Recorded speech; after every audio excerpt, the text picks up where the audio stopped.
Oke, jadi kita mau ngebahas meme yang lagi anget-angetnya sekarang ya, yang namanya kursi ijo.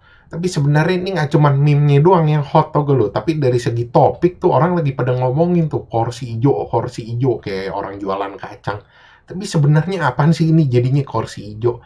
Jadi ini tuh video ya, ada 3 orang tuh digebukin sama warga ya pakai kursi sampai ancur-ancuran, yang sampai mukanya bonyok. Nah, tuh orang 3 tuh mewek-mewek nangis gitu sampai kayaknya melas bener. Dan ini lama-lama tuh dijadiin meme ini video gitu. Misalnya dipasangin ada before, after, atau misalnya ini kursi putih, ini kursi hijau lah. Habis itu ada juga yang durable-durable-nya lah. Istilahnya ini kayak kursi hajatan tapi ampuh begitu. Tapi dari mana awalnya ini meme bisa nongol atau ini video bisa nongol pertama-tama dari mana? Kalau gue cek-cek sih dari IG ya, ini kemungkinan dari kayak media-media gitu di IG. Kan suka ada akun-akun gitu, suka yang ngeberitain viral-viral gitu. Jadi warga bisa ngirim-ngirim video deh tuh. Yang misalnya ada kejadian apa gitu, perlu diviralin. Ya upload deh ke di mereka, ntar mereka boom gitu. Nah ini video ada satu tuh kejadian, jadi ada 3 begal ini, bocil-bocil nih ngebegal orang di Cilincing. Jadi katanya mereka ngebegal HP pakai sajam alias senjata tajam gitu. Jadi mereka habis itu ketangkap sama warga keciduk, dibawa ke pos, langsung dihajar, dicambuk pakai gesper, mau pakai kursi deh tuh, makanya sampai ancur-ancuran mukanya sampai pada bonyok.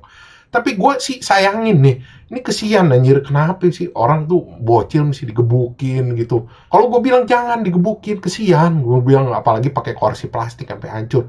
Mendingan pakai kursi lipat aja tuh yang besi, langsung diketokin palanya biar tambah bego sekalian.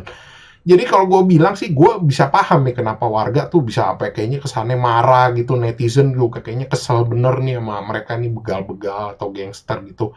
Jadi warga-warga ini udah pengen kesel gitu karena ini kejadian udah berulang-ulang, udah konstan gitu, udah sering gitu.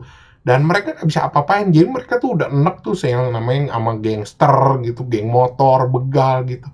Karena ya nggak bisa apa-apa, mereka juga pada nanya, ini aparat pada ngapain aja gitu. Tapi gue bisa ngerti sih kenapa aparat nggak bisa bertindak. Ya karena pelaku-pelakunya ini orang-orang di bawah umur gitu, jadi mereka nggak bisa diapa-apain, mereka dilindungi sama hukum gitu, Komnas HAM gitu. Jadi kayaknya free aja gitu, bebas ngelakuin kejahatan, kan kesannya enak bener.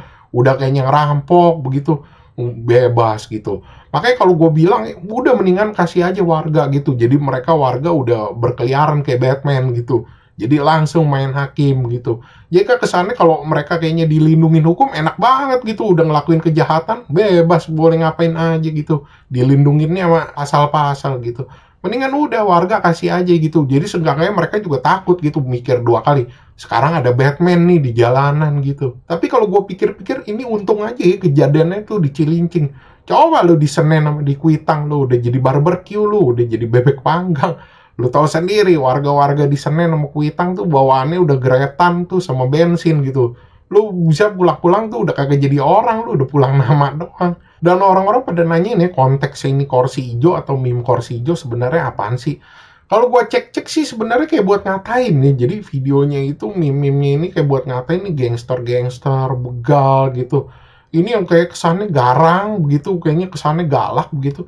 Tapi begitu kalau udah keciduk gitu, nangis-nangis, mewek-mewek gitu, minta dikesianin gitu. Ya kesannya gimana ya, kalau orang bilang tuh, jadi kayak kontradiktif gitu loh. Kesannya itu tadinya gagah-gagahan, bawa senjata rame-rame begitu. Tapi giliran udah keciduk gitu, kayak ayam sayur gitu. Ya kan kesannya berlawanan gitu sama yang dilakuin sebelumnya sama yang sesudahnya gitu. Jadi kata-katain gitu, kayaknya kesannya cemen begitu, beraninya rame-rame gitu. Giliran udah keciduk udah eplek-eplek sekarang. Oke, sekian gitu aja pembahasan dari gue. Thanks for watching. Jangan lupa like, subscribe. Thank you.